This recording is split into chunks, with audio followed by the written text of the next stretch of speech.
偏鄉的老師留袂調，根據着這民間團體調查，做2年了後，離職的比例有36.7%，定定在咧換老師，對學生的學習穩定性影響也介大。為了要解決這個問題呢，這拜一着民間團體含立委舉辦這座談會，要求這偏鄉老師需求也有資源的機制。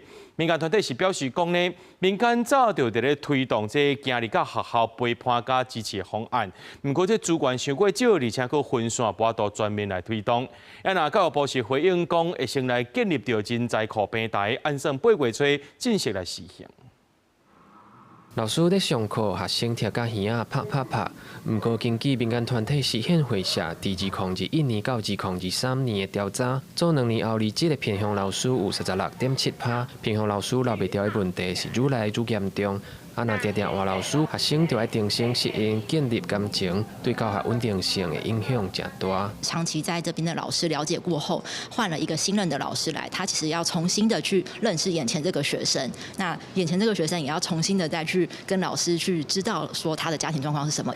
拜一有民團甲立委辦座談會，討論偏鄉老師的需求甲資源機制。因為偏鄉學校規模較細、卡手較少，無經驗的新老師定定會遇到欠缺資源的問題。譬如講，欠缺有經驗的老師，通帶領甲討論教學設計、班級經營，這些攏就愛家己想辦法，造成真濟老師怎離開教育現場。不過，其實民間早都有咧推動支持方案。要先去盤點學校的狀況，找出它迫切的問題是什麼。然後，第二個是要幫學校抓出一個它的發展的地圖。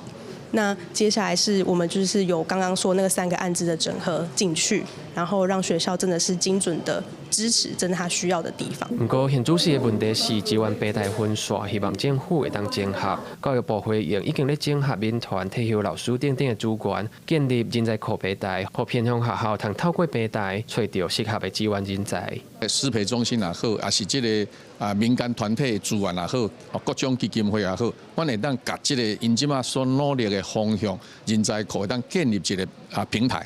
或者係偏鄉的學校會當呢來尋求資源。教育部講，按算5月尾會先初步完成人才庫平台計劃，在8月初正式就路。希望透過制度性的資源，甲偏鄉老師留好調，讓學生有愈定調的學習環境。記者高正陽、林旭凱台北報道。